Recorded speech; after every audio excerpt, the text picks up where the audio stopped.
नमस्कार। फिट रहे इंडिया के प्लेटफॉर्म पर हमने जितनी बार बुखार को लेकर, खास तौर पर कोविड को लेकर लाइव किए, तो हमें बहुत तारीफें मिली। आप लोगों ने उस लाइव पर बहुत सारे सवाल भी किए और लोगों का कहना था कि हर बुखार को कोरोना कहकर डराना नहीं चाहिए। हमारे एक्सपर्ट ने हमसे कहा, बहुत सारे लोग जो हैं वो छुट्टी के लिए भी बुखार का बहाना बनाते हैं। ऑन अ सीरियस नोट, जो बुखार है, खांसी, जुकाम, गला खराब से शुरू होने वाला बुखार, उसके लिए लोगों को क्या करना चाहिए? क्या हर बार डॉक्टर साहब के पास दौड़ने की जरूरत है, या शुरुआत में कुछ खुद की मदद की जा सकती है? हमारे साथ आज इन सब सवालों के जवाब के लिए डॉक्टर विजय कुमार अग्रवाल हैं, जो कि यथार्थ हॉस्पिटल से जुड़े हुए हैं, पल्मोलॉजिस्ट हैं जाने माने, और क्रिटिकल केयर मेडिसिन के एक्सपर्ट हैं। यानी कि इमरजेंसी हालात में भी जब कोई मरीज पहुंचता है तो सबसे पहले इनके सुरक्षित हाथों में पहुंचता है। बहुत बहुत स्वागत है आपका डॉक्टर अग्रवाल हमारे इस स्पेशल लाइव एडिशन में। तो सबसे पहले सीरियस वाले बुखार की बात कर लेते हैं। अभी जो बुखार हम देख रहे हैं, आप अपनी ओपीडी में कितना देख रहे हैं कि लोग सोर थ्रोट यानी गला खराब होने के साथ बुखार की शिकायत लेकर आ रहे हैं? Thank you very much for the introduction ma'am. जो आपका सवाल है कि आजकल क्या ट्रेंड चेंज हुआ है, in last 2 weeks I will से 2 हफ्ते के अंदर ऐसा हो रहा है कि हमारे पास बुखार के काफी केसेस आ रहे हैं, खास जिसमें रेस्पिरेटरी इंफेक्शन लाइक खांसी, जुकाम, सीवियर बॉडी पेन, ये पैटर्न इंक्रीज हुआ है। तो यस, केसेस हमारे पास इंक्रीज हुए हैं लास्ट 2 मंथ्स में, और ये पैटर्न हमें ओपीडी में दिखाई देता है। जी डॉक्टर साहब, हम देख रहे हैं कि गला खराब होने से शुरुआत हो रही है, कुछ लोगों को खांसी हो रही है, कुछ लोगों को गले में खराश हो रही है, और फिर शुरुआत में लो ग्रेड फीवर, जिसे आप लोग डॉक्टरी भाषा में कहते हैं, 100-101 के अराउंड फीवर रह रहा है। तो ऐसे हालात में पहले दिन, दूसरे दिन क्या करने की ज़रूरत है? क्या शुरुआत में ही डॉक्टर के पास जाना चाहिए, या फिर कुछ किया जा सकता है घर पर? मैम, इसको हम 2 तरह से डिवाइड करते हैं। कुछ पेशेंट्स हैं जिनको हम इम्यूनो कॉम्पिटेंट पेशेंट कहते हैं, जिसका मतलब वो बिल्कुल हेल्दी है, पहले से कोई और प्रॉब्लम नहीं है। और कुछ होते हैं जिनको हम इम्यूनो कॉम्प्रोमाइज बोलते हैं, जो डायबिटीज के मरीज हो गए, मैलिग्नेंसी के पेशेंट हो गए, वायरल हेपेटाइटिस के पेशेंट हो गए, ये ऐसे होते हैं जो इम्यूनो कॉम्प्रोमाइज पेशेंट कहलाते हैं।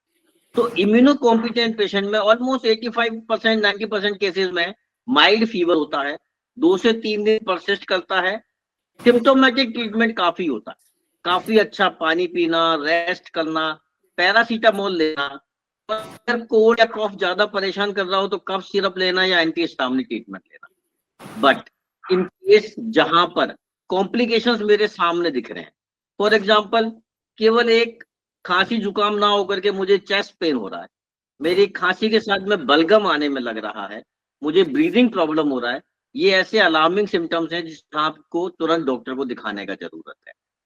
और जब हम इम्यूनो कॉम्प्रोमाइज पेशेंट में बात करते हैं, इम्यूनो कॉम्प्रोमाइज पेशेंट में हमें किसी भी फीवर को आसान नहीं लेना चाहिए, तो ऑलवेज बेटर कि आप अपने डॉक्टर से कंसल्ट करें। डॉक्टर साहब, जैसे आपने कहा कि गला खराब है, लो ग्रेड फीवर है, तो 85 to 90% सिम्टोमेटिक ट्रीटमेंट के साथ ठीक हो जाते हैं। कुछ लोगों को सूखी खांसी आती है, कुछ लोगों को बलगम के साथ खांसी आती है। तो क्या आप ये कहना चाह रहे हैं कि जिन्हें खांसी में बलगम आ रही है, उन्हें ज्यादा परेशान होने की जरूरत है? यस, मैंने बिल्कुल यही कहा कि खांसी में बलगम का मतलब होता है जो इन्फेक्शन है वो आपका एक्सटेंड ज्यादा है, लंबा है, बड़ा है, या लंग्स के ज्यादा हिस्से को इन्वॉल्व कर रहा है, अपर एयरवे हिस्से को इन्वॉल्व कर रहा है। इन पेशेंट्स को यस डॉक्टर से कंसल्ट करना है। यही वो पेशेंट, अधिकतर ऐसे पेशेंट्स को ट्रीटमेंट में हमें केवल सिम्टोमेटिक चाहिए होता है, लेकिन अगर बलगम आ रही है या और कोई नया सिम्टम आ रहा है तो हमें आगे ट्रीटमेंट में जाना पड़ता है। जी, बलगम का एक अलग रूप लोगों को खांसी के जरिए नहीं, पर हम जुकाम के जरिए भी देखते हैं कि बहुत रनिंग नोज है, या फिर जुकाम लगातार लंबे समय तक बना हुआ है। उन लोगों को क्या करना चाहिए? मैम देखिए, दो दो ग्रुप में डिवाइड करेंगे, जिनको पहले से बार बार जुकाम होने का या जिनको एलर्जी अस्थमा की टेंडेंसी पहले से है, एक वो ग्रुप हो गया, और एक जो नॉर्मल हेल्थी ग्रुप हो गया मेरे लिए। जो हेल्थी ग्रुप है उसमें यूजुअली अपर रेस्पिरेटरी इन्फेक्शन, जिसमें कोल्ड कफ हो रहा है, रनिंग नोज हो रही है, 4-5 दिन में सबसाइड करता है। तो अगर बहुत ज्यादा फीवर 2 बाद में नहीं है, यूजुअली फीवर 2-3 दिन में सबसाइड हो जाता है वायरल। उसके बियॉन्ड अगर फीवर जा रहा है, रनिंग लेकिन पुरुलेंट नहीं है, मतलब क्लियर लिक्विड है, तो उसको लेकर के ज्यादा परेशान नहीं होना है। स्टीम लेंगे, पैरासीटामोल लेंगे।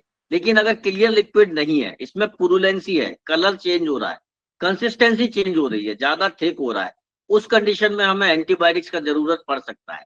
तो बिफोर टेकिंग एंटीबायोटिक हमेशा अच्छा रहता है कि आप डॉक्टर से कंसल्ट करें।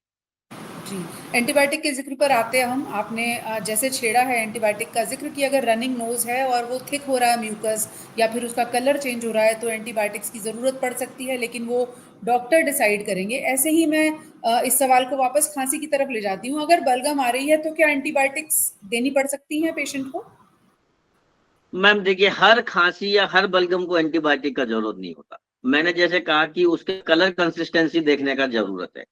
अधिकतर अपर या लोअर रेस्पिरेटरी इन्फेक्शन में खांसी के साथ में बलगम का रिस्क होता है, लेकिन अधिकतर केसेस में, आई विल से 60-70% केसेस में ये वायरल फीवर होते हैं, और वायरल फीवर में एंटीबायोटिक का कोई रोल नहीं होता।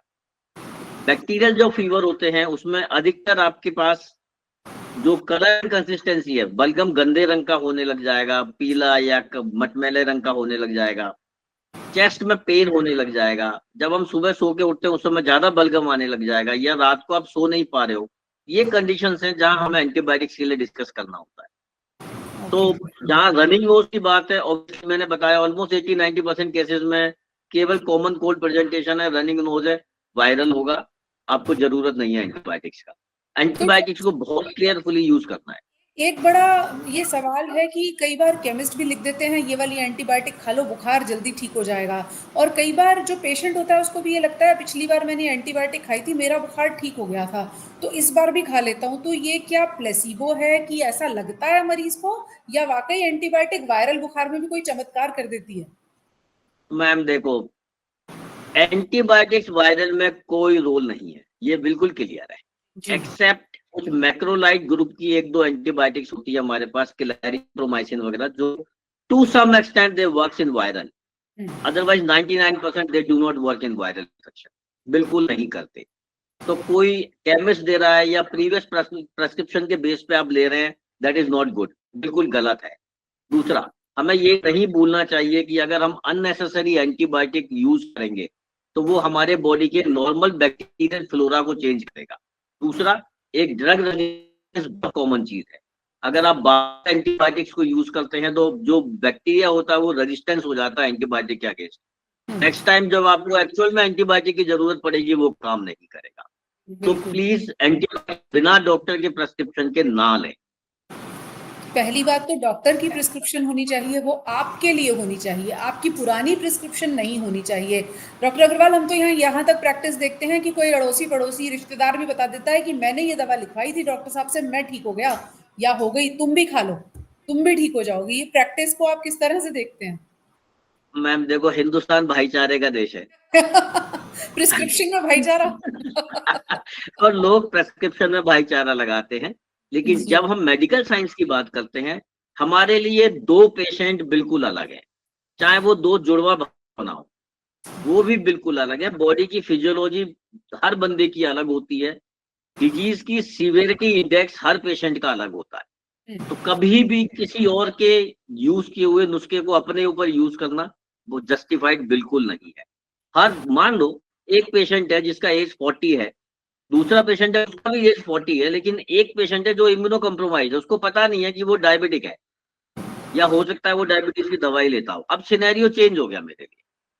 तो एक ही मेडिसिन दोनों पे एप्लीकेबल नहीं हो सकती। जो इम्यूनो कॉम्पिटेंट पेशेंट है उस पर हो सकता है मामूली बुखार का कोई असर ना हो, लेकिन इम्यूनो कॉम्प्रोमाइज में होगा। दूसरा, अगर हम ट्रीटमेंट में प्रॉपर ट्रीटमेंट में डिले करेंगे तो कॉम्प्लिकेशन हमारे सामने आते हैं। अगर हम सिंपल खांसी जुकाम की बात करते हैं तो हो सकता है 4-5 दिन में केवल खांसी जुकाम हो, और अगर हमने ट्रीटमेंट प्रॉपर नहीं शुरू किया या डिले किया तो हो सकता है कि 5-7 दिन के बाद में वो निमोनिया में कन्वर्ट हो जाए, या इन्फेक्शन हमारे ब्लड में चला जाए, बॉडी के बाकी ऑर्गन्स को यूज ले ले। तो हमें बहुत केयरफुल रहना चाहिए। तो मैं ना बिल्कुल। तो केमिस्ट की कोई एंटीबायोटिक के लिए कहूंगा कभी भी, ना किसी और के प्रेस्क्रिप्शन को लेकर के कहूंगा। अपना ट्रीटमेंट आपका सेल्फ होता है और आप ही के लिए बनता है। बिल्कुल डॉक्टर साहब, अगर हम एक नॉर्मल टिपिकल पेशेंट को लें जिसको खांसी है हल्की, थोड़ा बहुत जुकाम है, रनिंग नोज है, 100-101 के करीब थर्मामीटर उसका फीवर दिखा रहा है, ऐसे मरीज को कितने दिन, एक दिन 2 दिन अपनी कंडीशन बेहतर होने का इंतजार करना चाहिए, और कब अगर मान लें हम वो इम्यूनो कॉम्पिटेंट यानी अदरवाइज हेल्दी पेशेंट है तो उसको क्या करना चाहिए? मैम देखिए, अधिकतर केसेस में जो हमारी बॉडी होती है ना, वो बहुत अच्छा डिफेंस सिस्टम खुद रखती है।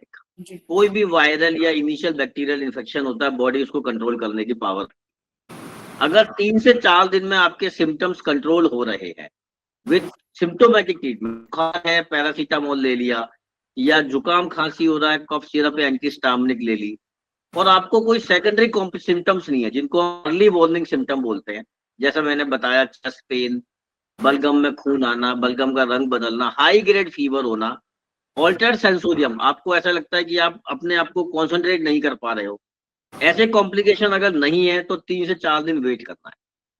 अगर 3-4 दिन में आपको नहीं रिलीफ आ रहा, नाउ डेफिनेटली इट्स टाइम कि आप डॉक्टर से कंसल्ट करें और अपने इन्वेस्टिगेशन करा के देखें।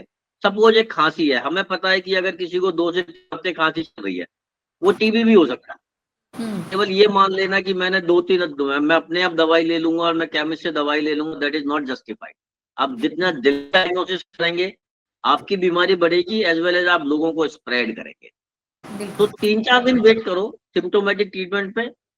अगर कोई कॉम्प्लिकेशन नहीं है तो, अगर कॉम्प्लिकेशन है तो इमीडिएटली डॉक्टर को दिखाएं, अदरवाइज वेट करें 3-4 दिन। तब अगर वहां ठीक नहीं होता, then go ahead with investigation and further treatment. बिल्कुल, इन्वेस्टिगेशन पर आएँगे। उससे पहले खाँसी के लिए अक्सर जो लोग घर में रहकर, जैसा हम कह रहे हैं कि अगर साधारण खाँसी ज़ुकाम बुखार है तो दवा ले लें, वो लोग जब केमिस्ट के पास जाते हैं तो वहाँ हम आम तौर पर 2 ब्रॉड कैटेगरी देखते हैं कफ सिरप्स की, एक्सपेक्टोरेंट और सप्रेसेंट। उसका चुनाव कैसे किया जाना चाहिए? मैम ये सिंपल होता है, मेरा ड्राई कफ है, प्रोडक्टिव कफ है या नॉन प्रोडक्टिव कफ है। सो पहली बात, जैसे मैंने पहले कहा, प्लीज केमिस्ट के ऊपर ना छोड़ें। केवल एक लिखा होने से नहीं होता है कि मुझे कब एक्सपेक्टोरेंट लेना है और कब मुझे सप्रेसेंट लेना है, राइट? ये बहुत इंपॉर्टेंट चीज है जो समझने के लिए होती है। जी। तो एक्सपेक्टोरेंट का मतलब होता है help you out in representing the sputum, या बाहर निकालने में मदद करेगा। जी। अगर मुझे dry cough, continuous irritation of the throat चल रहा है, वहां हम इसको यूज कर रहे हैं। कॉफ जो मुझे प्रोडक्टिव है और जो मुझे सोने नहीं दे रहा, बहुत परेशान कर रहा है, वहां हमें सप्रेसेंट की जरूरत होती है। बट अगेन आई विल से, सेल्फ डिसाइड ना करें। ओके।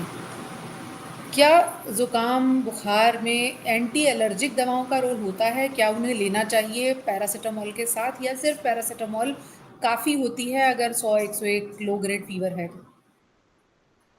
मैम देखिए, अगर हम सिम्टम्स की बात करते हैं तो जैसा आपने जुकाम या खांसी कहा, अगर हम इसकी बेसिक पैथोफिजियोलॉजी को समझते हैं कि ये होता क्यों है, जी। हमारी बॉडी में बहुत अच्छा डिफेंस सिस्टम है। जो मेरी नाक है या नेजल सिस्टम है, ये केवल एक पैसेज ऑफ एयर नहीं है, इसके अलावा ये बहुत अच्छा फिल्टर कर, और फिल्टर करने के लिए पूरे नेजल पैसेज में थ्रोट, लंग्स, सीलियाज हैं। अब सीलिया का मतलब ऐसा कुछ समझिए कि गेहूं के खेत की फसल होती है ना, कुछ इस तरह का स्ट्रक्चर होता है अंदर पूरा, जो लगातार चलता रहता है। तो कुछ भी चीज अगर हमारे एयरवे में आ रही है, उसका काम रहता है उस सीलिया के माध्यम से उसको हटाना, उसको ड्रेन आउट करना। दूसरा, एरियाज के साथ में म्यूकस बनता है, जिसको हम स्पुटम भी बोलते हैं, म्यूकस भी बोलते हैं, फ्लेम भी बोलते हैं, जो सीलियास के ऊपर रहता है, जिसका काम होता है किसी भी छोटे पार्टिकल को ट्रैप करना। तो कभी भी इंफेक्शन या इन्फ्लेमेशन होता है तो इसका प्रोडक्शन इंक्रीज होता है। तो जो एक्चुअल में मुझे स्पुटम आ रहा है या जो मुझे नेजल ड्रॉप आ रहे हैं, वो ये एक्सेसिव प्रोडक्शन है जो इन्फ्लेमेशन या इन्फेक्शन की वजह से बढ़ गया है। तो इसको सप्रेस करने के लिए अगर आप एंटीहिस्टामिनिक लेना है, जो पेशेंट एलर्जी ग्रुप में है उनको तो लेना है। अदरवाइज सिम्टोमेटिक ट्रीटमेंट, यस, 4 से 5 दिन के लिए एंटीहिस्टामिनिक आप ले लीजिए, that will help you in symptomatic relief, not in treating the primary cause. ये कोई बैक्टीरियल या वायरल को नहीं मारेगा, बट आपको सिम्टोमेटिक रिलीफ दे देगा। एंटीहिस्टामिनिक आपका म्यूकस प्रोडक्शन सिक्रेशन कम कर देगा और आपको सिम्टोमेटिक अच्छा लगेगा। बिल्कुल। अब हम ग्राफिक पॉइंटर्स के ज़रिए अपने व्यूअर्स को ये बताना चाहेंगे कि अगर साधारण बुखार है, तो किस तरह की एहतियात आपको बरतनी चाहिए। जैसा डॉक्टर साहब भी लगातार बता रहे हैं, लिक्विड्स का आप सेवन कर सकते हैं, शिकंजी जैसी चीज़ें, इलेक्ट्रॉल जैसी चीज़ें ले सकते हैं, वो आपको थोड़ी राहत देंगी। उसके अलावा एंटीपायरेटिक दवाएँ जिसमें पैरासिटामॉल आती है, यानी जो बुखार को कम करने में मदद करती हैं, उनको ले सकते हैं। पैरासिटामॉल से अलग-अलग उसके ब्रांड नेम से आजकल हर व्यूअर वाकिफ़ है, उसको क्या करना चाहिए। आराम करना चाहिए, आराम करने से बुखार और बीमारी जल्दी ठीक होती है क्योंकि बॉडी के इम्यून सिस्टम को काम करने के लिए समय मिलता है और वो अपनी सारी एनर्जी आपकी बीमारी को ठीक करने में लगाता है। आमतौर पर हल्के सूती कपड़े पहनने की सलाह दी जाती है और साथ ही साथ ये भी सलाह दी जाती है, डॉक्टर्स अक्सर ये कहते हैं कि आप नॉर्मल रूम टेम्परेचर में रह सकते हैं। डॉक्टर साहब, बहुत सारे लोग बिल्कुल या तो पंखा बंद कर देते हैं या कई लोग बहुत एसी वाले कमरे में रहना चाहते हैं। क्या नियम होना चाहिए अगर बुखार है तो? देखिए, जब कभी बुखार है तो उसके एसोसिएटेड एक फाइंडिंग होती है, दैट इज शिवरिंग, ठंड लगना। हमारी बॉडी में फीवर होता है तो पायरोजन रिलीज होते हैं और जिनका एक रेस्पॉन्स बॉडी में शिवरिंग। लोगों को एक ब्लैंकेट, 2 ब्लैंकेट, 3 ब्लैंकेट लगना होता है, ओढ़ लेते हैं इस तरह से हमारे। जब हमारे फीवर आता है तो बॉडी का टेम्परेचर रेगुलेट करने के लिए ब्रेन कुछ इस तरह का सिस्टम यूज करता है, जिसको जो थैलेमस, हमारा हाइपोथैलेमस थैलेमस सिस्टम होते हैं, कि बॉडी से स्वेटिंग होती है। स्वेटिंग के साथ में बेसिकली आप हीट को बाहर निकाल रहे हो, बॉडी का टेम्परेचर कंट्रोल कर रहे हो। कभी भी आपको फीवर है, आप बिल्कुल रूम टेम्परेचर पर रहें, 22 टू 26 डिग्री के बीच में, प्रीफर 24-25। अब उसमें डेफिनेटली आप फैन लगाएंगे तो that will not harm you, आपको हार्म नहीं करेगा। आप बहुत ठंडा या बहुत गर्म करेंगे, दैट विल हार्म यू, क्योंकि ज्यादा गर्मी या मॉइस्चर आपको परेशान करेगी और बहुत ठंडा आपको परेशान करेगा। 24 के आसपास अगर आप रहेंगे, कोई प्रॉब्लम नहीं होने वाली आपको। आराम से आप एसी चलाएं, फैन लगाएं, कोई प्रॉब्लम नहीं है। अनलेस अदरवाइज आपको शिवरिंग का एपिसोड होता है, और कभी भी शिवरिंग का एपिसोड होता है वो बहुत शॉर्ट ड्यूरेशन के लिए होता है, 2, 4, 5 मिनट के लिए होता है। तो उस ड्यूरेशन के निकलने के बाद में आप कंफर्टेबल, जैसे आपने बताया, कॉटन क्लॉथ्स में रहें और आराम से फैन या एसी को आप यूज कर सकते हैं। जब आप हवा का यूज करेंगे तो वो आपकी बॉडी पर जब पानी को उड़ाएगा और वो आपकी बॉडी का टेम्परेचर डाउन करने में आपकी मदद करेगा। आपने नोटिस किया होगा, किसी को जब बुखार होता है तो हम ठंडे पानी की पट्टी करते हैं या नॉर्मल पानी की पट्टी करते हैं, वो ऐसे ही हमें हेल्प करती है। वो आपकी बॉडी पे से पानी के में हीट को उड़ाती है और आपकी बॉडी टेम्परेचर कंट्रोल करती है। ठंडे पानी की पट्टी डॉक्टर साहब टेम्परेचर देखकर की जानी चाहिए या बुखार है तो वो पट्टियां रखनी चाहिए, उससे फायदा होगा? तो टू बी ऑनेस्ट, ठंडा पानी वर्ड करना, यूज करना गलत है। I will say room temperature. Room अच्छा। Temperature is appropriate word. अगर आपको एंटीपायरेटिक देने के बाद में भी फीवर आपका 100-203 क्रॉस कर रहा है, जिसको मॉडरेट फीवर कहते हैं, माइल्ड फीवर में नहीं। Mild fever is less than 101, आपको जरूरत नहीं है। बट अगर आप मॉडरेट में हैं या सीवियर में definitely it is more than 103, 101-103, जो कि एंटीपायरेटिक को रिस्पॉन्ड नहीं कर रहा है, वहां पर आप ठंडे पानी की पट्टी, नॉर्मल पानी की या रूम टेम्परेचर पानी की पट्टी यूज करें।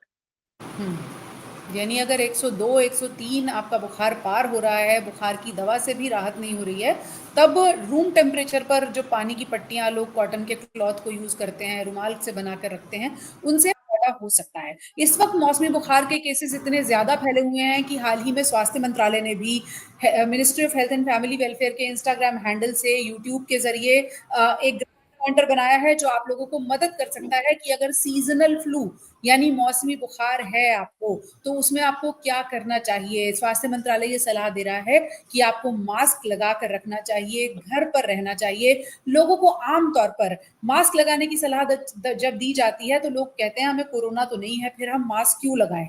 डॉक्टर साहब, इस बारे में आप हमारे व्यूअर्स को क्या बताना चाहेंगे? मैम देखिए, मास्क एक ऐसी चीज है जो आपको फ्लू या फ्लू से रिलेटेड और रेस्पिरेटरी इन्फेक्शन, ये केवल एक फ्लू नहीं होता। आजकल कोरोना के केसेस वापस बढ़ने लग गए हैं हमारे लिए। बच्चों के इस ग्रुप में RSV करके वायरस होते हैं, बहुत तरह के वायरस होते हैं जो इस तरह के इन्फेक्शन करते हैं हमारे। और मास्क लगाना बहुत जरूरी है एक दूसरे को स्प्रेड होने से रोकने के लिए, क्योंकि अधिकतर केसेस में ये ड्रॉपलेट या एयरबोर्न इन्फेक्शन होते हैं। तो मास्क से आप ना केवल सुरक्षा करेंगे, बाकी और लोगों की, अपने परिवार की या अपने साथ में जो भी लोग हैं उनकी सुरक्षा कर पाओगे। तो मास्क मैंडेटरी है, और कोरोना ने हमें अच्छी तरह सिखाया है कि मास्क ही एक ऐसी चीज है जो आपको बचाएगी। तो यस, मास्क लगाना, अगर आप इन्फेक्टेड हैं तो थोड़ा दूरी मेंटेन करना, जैसा हम कहते थे 6 फुट की दूरी मेंटेन करना, ये चीजें आपको हेल्प करें। बिल्कुल। और उसी जैसे पॉइंटर में स्वास्थ्य मंत्रालय ने ये भी कहा है कि बार-बार अपने हाथों से अपनी आँख को, नाक को आप ना छुएँ, ताकि आप अपने हाथों के ज़रिए जो वायरस है उसको स्प्रेड कर सकते हैं, दूसरे सरफेस पर वो रह सकता है। कोई इंसान अगर फिर उस टेबल को छूता है, उस तक भी वायरस पहुँच सकता है। डॉक्टर साहब, फीवर प्रोफाइल के नाम से हम देखते हैं बहुत सारे टेस्ट मार्केट में अवेलेबल हैं, और अब जब से ऑनलाइन टेस्टिंग की अवेलेबिलिटी आसान हुई है, बहुत सारे लोग पहले खुद ही टेस्ट करा लेते हैं। तो वो फीवर प्रोफाइल कब कराना चाहिए, क्या खुद कराने की ज़रूरत है भी या नहीं है? और या फिर कितने दिन बाद हम ये कहेंगे कि अब तो डॉक्टर के पास जाना चाहिए? मैम देखो, अगर मुझसे पर्सनली पूछोगे, जैसा मैंने, और ये फीवर प्रोफाइल नाम की कोई चीज नहीं होती है। ये जी। अनफॉर्चुनेटली हम लोगों को हर चीज में टेलरिंग करने की आदत है। सबसे इम्पोर्टेंट एस्पेक्ट मेरे लिए ये है कि पेशेंट के सिम्टम्स को देखो, उसको किस तरह का पैटर्न आ रहा है। अधिकतर केसेस में, आई विल से 60-70% केसेस में पेशेंट सिम्टम पैटर्न आपको बता देगा कि ये वायरल फीवर की तरफ जा रहा है, बैक्टीरियल फीवर की तरफ जा रहा है, या कहीं और जा रहा है। तो फीवर प्रोफाइल कुछ नहीं होता क्लिनिक में, ठीक है। हर बच्चे के इन्वेस्टिगेशन इंडिविजुअलाइज्ड होने चाहिए, राइट। यानी हम ये नंबर कह रहे हैं वन। कि उसे निमोनिया है, टाइफाइड है, मलेरिया है, क्या है, वो डॉक्टर अपने क्लिनिकल जजमेंट पर भी असेस करके फिर टेस्ट रिकमेंड कर सकते हैं। बिल्कुल, मुझे लगता है ऐसा ही होना चाहिए। फॉर एग्जांपल, मान लो फीवर प्रोफाइल में CBC, peripheral smear, urine examination, SGO, liver test, dengue, malaria, common जो होता है टाइफॉइड, ये सब हम टेस्ट कर देते हैं। फॉल्स पॉजिटिव और फॉल्स नेगेटिव एक हाई चीज होती है। किसी भी इन्वेस्टिगेशन को जब हम करते हैं तो हम ये मानते हैं कि 20-30% केसेस में इसमें फॉल्स पॉजिटिव और नेगेटिव रिपोर्ट आएगा। खासतौर वहां पर पर आपको एक टाइफाइड के केस में क्या ये बात सच है कि टाइफाइड में अक्सर फॉल्स पॉजिटिव आ जाते हैं? हाई प्रोबेबिलिटी है मैम। टाइफॉइड में यूजुअली ऐसा होता है, हमारी सोसाइटी में लोग विडाल टेस्ट करा लेते हैं। विडाल एक बहुत पुराना टेस्ट है, बहुत स्पेसिफिक पैटर्न है उसका, और 80-90% पेशेंट्स में वो रिपोर्ट हमें पॉजिटिव दे देते हैं जहां कुछ होता ही नहीं है। उसका टाइटर लोगों को नहीं पता होता, एक्चुअल में हमें राइजिंग टाइटर देखना होता है, लोग सिंगल वैल्यू पे चले जाते हैं। सेकेंड फीवर में चेक करना होता है, लोग पहले दिन ही चेक करा लेते हैं। तो विडाल डेफिनेटली एक बहुत अच्छा टेस्ट नहीं है। जब हम टाइफी डॉट की बात करते हैं, टेस्ट की, टाइफी डॉट आईजीएम, यस उसकी सेंसिटिविटी स्पेसिफिसिटी बेटर है, बट अगेन जैसे मैंने कहा 20-30% फॉल्स पॉजिटिव या फॉल्स नेगेटिव है। अब प्रॉब्लम ये होता है कि जब आप फॉल्स पॉजिटिव या फॉल्स नेगेटिव के चक्कर में आ जाते हो तो आप शूडो इंप्रेशन में आ जाते हो कि मुझे ये प्रॉब्लम नहीं है। तो अगर आपको ट्रीटमेंट चाहिए तो आप ट्रीटमेंट नहीं लेते हो, और अगर आप दूसरी साइड में हो तो आपको जब नहीं चाहिए तो आप ट्रीटमेंट ले लेते हो। जी। तो सेल्फ डिसाइड ना करें, प्रॉपर अपना देखें कि मेरे सिम्टम्स क्या। फॉर एग्जांपल, आज की डेट में अगर आप कहोगे डेंगू मलेरिया रेयरली मिल रहा है हमें, जब बरसात शुरू होगी तब आएगा, तो प्रोफाइल में डेंगू मलेरिया ऑलरेडी इंक्लूडेड है, जिसकी आज की डेट में शायद इतनी जरूरत नहीं है मुझे। हाँ, कोई मेरे पास कोविड टेस्ट करने के लिए कोई आएगा, मेरे पास फ्लू टेस्ट करने के लिए कोई आएगा, वो आज की डेट में डिमांड है मेरी। आई थिंक इंडिविजुअलाइज डिसीजन होना चाहिए, टेस्ट की जगह हमें इंडिविजुअलाइज करना चाहिए और खुद इन्वेस्टिगेशन पे नहीं जाना चाहिए। तो क्या इस बात से ये समझा जाए कि हाल फिलहाल उत्तर भारत में भी और देश भर में जो बुखार मिल रहा है वो मोटे तौर पर रेस्पिरेटरी ट्रैक्ट इन्फेक्शन से जुड़ा हुआ है, यानी गले की खराबी से जुड़ा हुआ बुखार ज्यादा देखने में मिल रहा है? Ma'am primary yes, respiratory tract infection है हमारे पास, बट अगेन ये हमारा गर्मी का और अर्ली रेनी सीजन है, और यही टाइम होता है जब हमारे पास गैस्ट्रोएंटराइटिस या जीआई ट्रैक्ट के फीवर होते हैं। एंट्रिक फीवर हो गया, गैस्ट्रोएंटराइटिस हो गया, ट्रॉपिकल फीवर हो गया, लेप्टोस्पायरोसिस हो गया, ये फीवर भी होते हैं। तो सारे फीवर रेस्पिरेटरी नहीं हुए इस समय हमारे, आई विल से 60-40 का रेशो मान के चलते हैं। बिल्कुल, जैसे डॉक्टर साहब ने कहा कि गैस्ट्रोइंटेस्टाइनल फीवर, यानी कि आपके पेट के खराब होने की वजह से आपको इंडाइजेशन है या फिर कोई और समस्या है पेट से जुड़ी हुई, उसके बाद भी बुखार जो आ रहा है।